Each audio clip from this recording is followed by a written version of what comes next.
So if you look at biotech, biotech is a huge opportunity in the future now too, because both, like if you ask me, Howard, like, Chamath, where could you make a shit ton of money in the future? Number one is understand tech.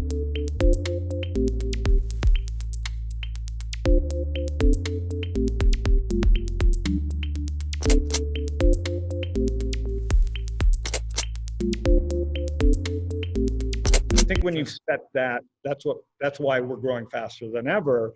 And then the other thing that makes StartSwitch unique is, who would have predicted it was SPACs? Like, yeah. I'm happy that Space and DraftKings and IPOB are in 2008 with SPAS, triple leverage negative fintech ETF. That was the #1 ticker. Today it's Space and Jinx Solar, and there's so much sentiment and data in what the retail people are doing. So it doesn't bug me anymore when people do this. Obviously it doesn't bug you, but the retail people have been, they are the young millennials are the ones that are going to take all this capital that the old people are sticking with us. And we need to get smarter about this. So SPACs can, do you think we're in the early innings of this? I think we're in the top of the first. I think that it's first of all, the governing logic of how to go public is pretty broken.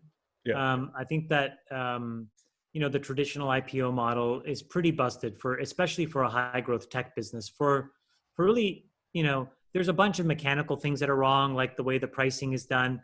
But I think the most important thing actually for an entrepreneur and, for you and I on the buy side of an IPO is in a traditional IPO, you can't show a forecast and you can't talk about the future of how you want to do things. Okay. And you're just not allowed. Right. And that one thing is so problematic. And it's what causes a lot of these, mispricings in a bunch of these companies. Because look, in a tech business, the past is the least indicative of the future because, these smart entrepreneurs are pivoting and they're shifting and they're iterating, they're testing.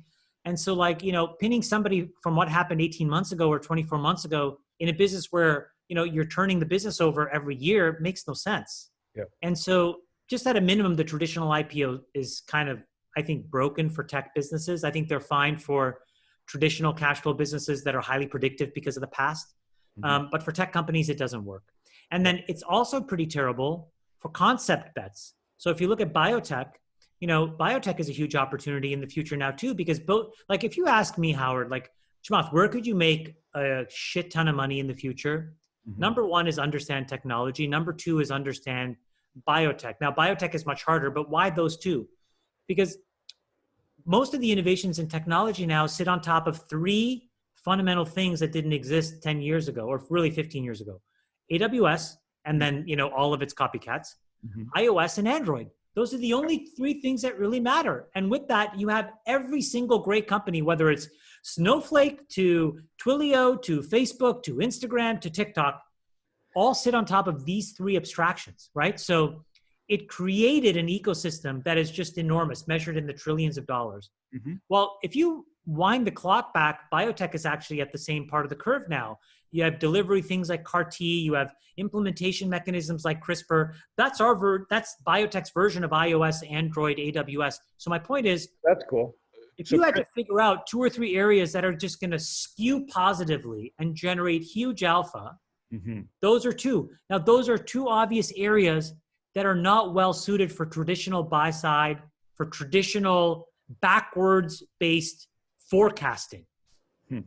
And so the setup is amazingly good for retail because you are going to run circles around institutional capital. So think about this. If you're running a hedge fund, you run a 2 and 20 business, your overwhelming compensation is from the 2%, not from the 20. Mm-hmm. And so you're managing skew, right? Yeah, you're managing volatility. You're managing for don't fucking surprise me. I don't want any surprises. I want slight meet and beat. And so all of that is a backward looking understanding of the future. Now, tech businesses are not that. Biotech is not that. Both of these two things have huge asymmetric, positive skew.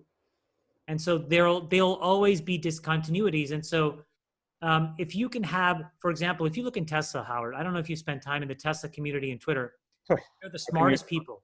Yeah. And, you look at the battery guys, the physicists, the material science people, they work in a community.